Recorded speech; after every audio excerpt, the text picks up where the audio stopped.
please welcome back to the stage, Jeremy Bash. Our next guest is a longtime friend of the pro-Israel movement, Senator Kyrsten Sinema of Arizona.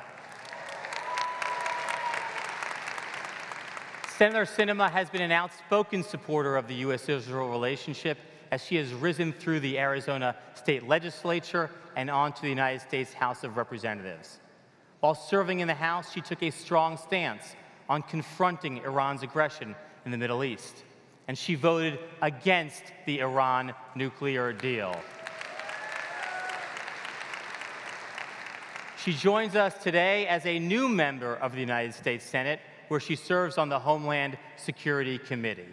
And earlier this year, she demonstrated her continued commitment to the U.S.-Israel alliance by voting in favor of S1, the Strengthening America's Security in the Middle East Act. Ladies and gentlemen, please join me in welcoming Arizona Senator Kyrsten Sinema.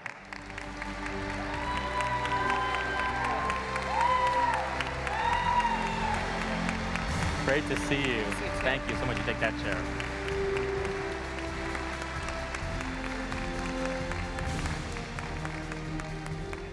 We are so thrilled to have you with us tonight, and we want to start with a very simple question. Why is the U.S.-Israel relationship important to you? Well, I think certainly for the Arizonans in the room, they will already know this answer. But for those who I haven't had an opportunity to meet, I think what I would first start by saying is my own experience. You know, I was really privileged years ago to travel to Israel and see firsthand what the nature of the U.S.-Israel relationship means on the ground to people living in Israel every single day. And I often tell my colleagues that while the relationship is important, because Israel is the only democracy in the Middle East and our greatest partner, the relationship is particularly important because it's critical to the long-term national security of the United States. It matters to us that we keep this relationship close. It matters to our country and our future. And it serves as a beacon and an example to countries all over the world of what democracy, partnership, and alliance for freedom can look like.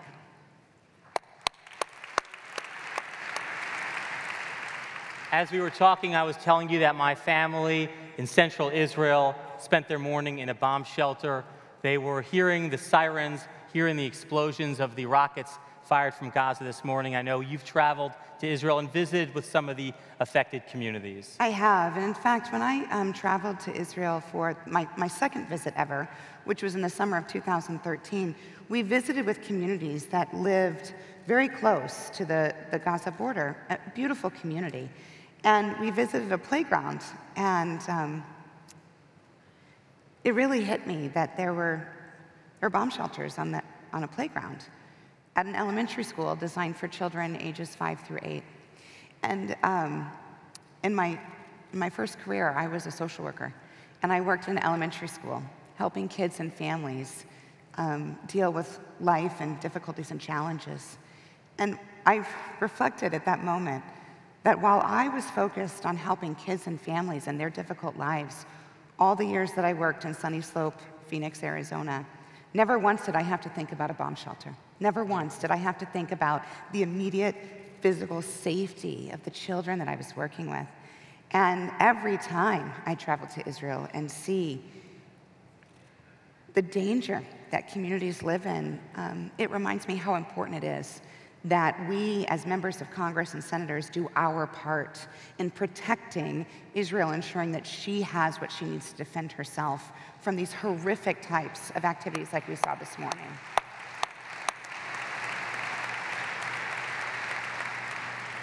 Now, you and I first met at an AIPAC event in Arizona a couple of years back. You know how important it is at AIPAC to educate candidates who are running for Congress, running for office, because the minute they are sworn in, they may have a vote to take that impacts Israel. And your first vote in the Senate was actually the motion to proceed on the bill S1, the Strengthening America's Security in the Middle East Act.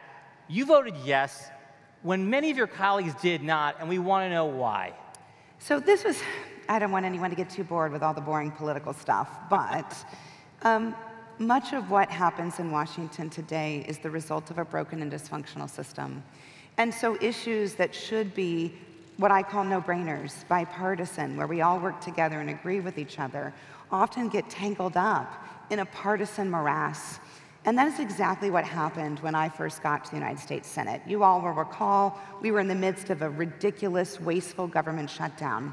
And there was an attempt, yeah, it was ridiculous. And there was an attempt to politicize the United States' support for Israel and her defense systems. And I was unwilling to allow that politicization to happen. I'm not going to do it. So I chose to vote yes on the legislation because I believe in the legislation. That's it. I believe in it.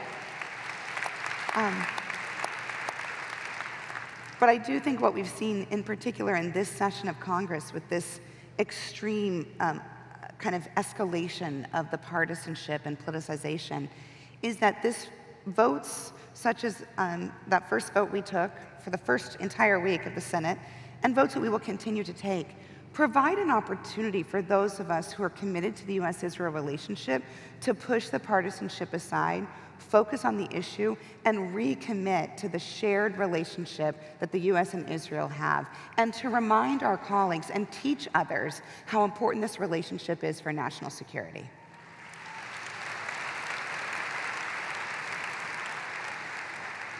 Now, in 2015, you were one of 24 House Democratic members to vote against the Iran nuclear deal.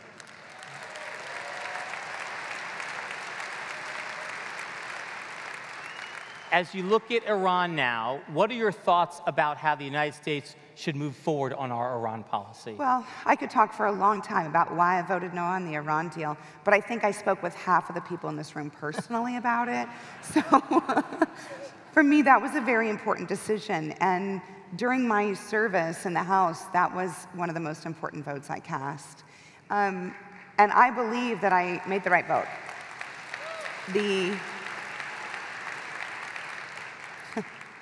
I will tell you this, a friend of mine came to me about a year later, and he said to me, Kyrsten, I just want you to feel better about your vote on the Iran deal, because we've looked at it, and it turns out that that's actually the issue that is hurting me the most in my district.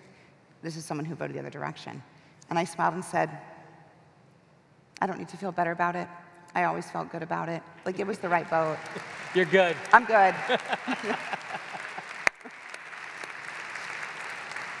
But the reasons I voted no on the deal are the same reasons that I'm concerned about where we are right now. Iran is growing as a global superpower, and unfortunately, as a result of the deal, has gained access to cash, to increasing access to global capital, and to normalized relationships with other countries, not just in the Middle East, but in Europe as well. So Iran is gaining access to weapons, and Iran, equally importantly, is gaining access to political and financial capital in the world, which means that in 5, 10, or more years, the threat of an Iran without very strict controls around it becomes that much more amplified. And I think that it's our duty now to reach out to our partners in Europe as well as other parts of the world to make sure that everyone sees the growing threat from Iran, and that we work together in a coordinated fashion to push back and replace those controls around Iran. You know, I remember when we were going through the debate around that legislation, one of my colleagues said to me, well, this is 10 years. 10 years is a long time. And in American politics, 10 years is a long time. But in a country like Iran, without democratic elections, 10 years is a blink of an eye. They can just hold on until those 10 years end, and during that time, amass control and become more and more dangerous. It's our job to work together in a coordinated fashion to make sure they don't have the ability to do that. Great. And so one of the issues that you've worked on during your time in the House and now in the Senate was countering terror financing. And as you've spoken about, because I've heard you, Iran can finance Hamas, it can finance Hezbollah, even Al-Qaeda. How can we do more to crack down on that cash flow? I'm so glad you brought that up because they are actually the main source of financing for terrorism in the world. They're not the only source, but they are certainly one of the largest sources. We've passed legislation in a bipartisan way that has been signed into law by President Trump that has helped make a difference. So right now, federal agencies are required to do an annual report where they actually talk about how they're dealing with counterterrorism financing, how they're using controls and working together across agencies to better track this financing and to crack down on the financing outside of the US through banking and non-banking measures. But we're working on new legislation that actually helps the agencies become more modern. I know, surprising, the federal government is not quite modern. So one of the things we really have to do is help these agencies catch up, become more modern so that we can track these transactions as they happen in real time and interdict them before they make it to their end result, which of course is in the hands of terrorists. So that legislation I think you'll see moving later this year. It's going to be bipartisan. We expect it to pass. We expect President Trump to support it. And it gives our government more tools to not just stop these transactions, but track them as they're beginning to happen so they don't get completed. And finally tonight, an issue that I think is on everybody's mind, which is the increasing polarization in our politics. And you've really made it a point to reach across the political aisle to get things done on this issue and many issues.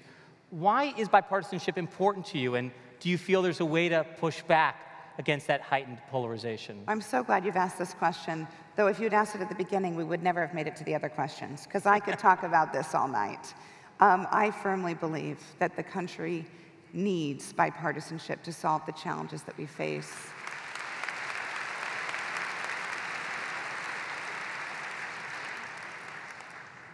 The problems we have domestically as well as internationally are too great to be handled by one party being in control or trying to play gotcha or getcha with the other party, which is so much of what we see today.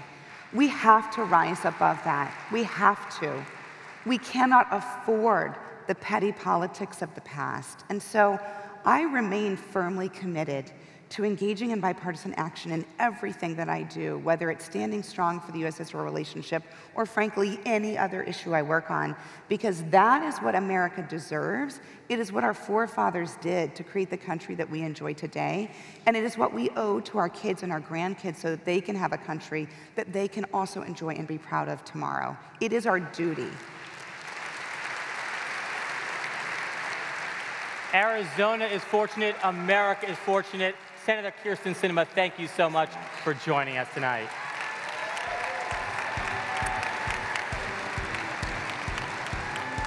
That was amazing.